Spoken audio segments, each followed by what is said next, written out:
Our next speaker has been interviewed on multiple TV stations internationally. He's written 3 books, and his latest is Beyond Billions, Creating Lasting Success with Solomon's Trillionaire Success Secrets. Please welcome Mr. David Roy Newby.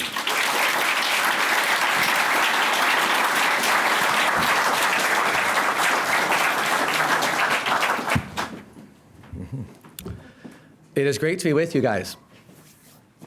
It's spring 2001, the only night that my dad ever spent the night at my house.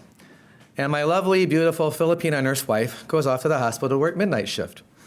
After my dad goes to bed, my 9-month-old son, Benjamin, starts to cry. Wah, wah. So I check his diaper and I change him. Wah, wah. So I feed him and I burp him, and he's still crying. It's been about 20 minutes, and I'm getting really frustrated. I'm wondering to myself, what do I got to do to get him to stop crying? Son, be quiet, you're going to wake up Grandpa. I burp him again, but he's still crying, he hasn't stopped. It's been about 25 minutes, and I'm wondering to myself, what do I got to do here? And I have the thought, maybe he has a fever. So I check his temperature, no fever. At this point, I'm like really getting frustrated. I had a moment of clarity where I realized that my frustration was starting to turn into rage at my son, my only son, that it took us 3 years to conceive. I took a deep breath, I calmed down, and I checked his diaper again. What again? I change him, and he finally stops crying. The whole ordeal only lasted about 30 minutes, but to me it felt like an eternity.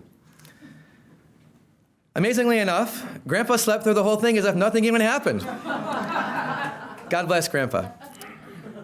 The next day, I called my mom, and I asked her, Mom, why did I get so mad? And she told me, that's the spirit of murder, son. Your grandfather killed your grandmother in front of me, and your stepdad tried to kill both of your brothers when I was pregnant with them. You see, unfortunately, in my family, I inherited a legacy of abuse, adultery, and murder. And that day, after talking to my mom, I decided that I was going to face that head on, and I was going to change my family's legacy for my future. As I've overcome the fear of rejection, I've been able to share stories like this from my life with other people and quickly bond with them so that I can help them to create new, powerful legacies for themselves and their families. By dealing with the one thing that traditional estate planning and succession planning usually glosses over, which is personal relationships. One of those people was a client of mine named Joe, and from selling one of his companies, he had a really nice liquidity event, and he netted hundreds of millions of dollars from the sale. And in the course of helping him, he confided in me, David, I don't even have a will. I said, Joe, do you realize what would happen to your family if you died in an accident tomorrow? Your family would be screwed by the probate system. Your wife and your kids would be paying sky-high probate fees, and they'd be paying devastating death taxes that some politician is just gonna piss away.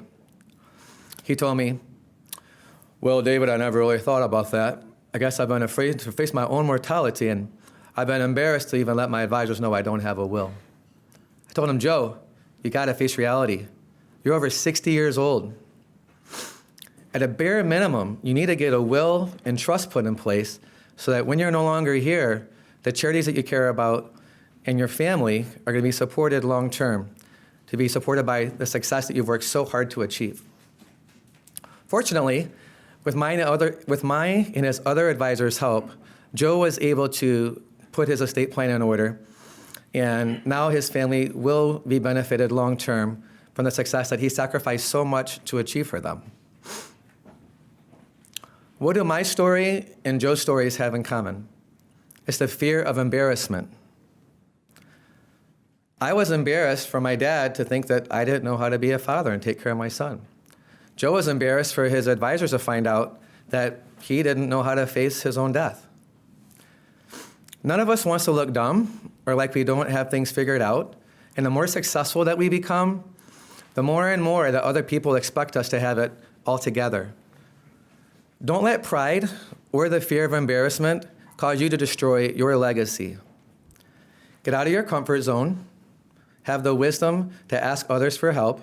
And when you do that, you will be able to avoid the 75 to 90% failure rate that other successful families experience by relying upon traditional estate planning alone. King Solomon, one of the richest and wisest business people that ever lived, actually the richest, he was worth about $2 trillion in today's money, said this: "A wise man leaves an inheritance for his children's children." The most valuable inheritance that you can leave behind is not your money.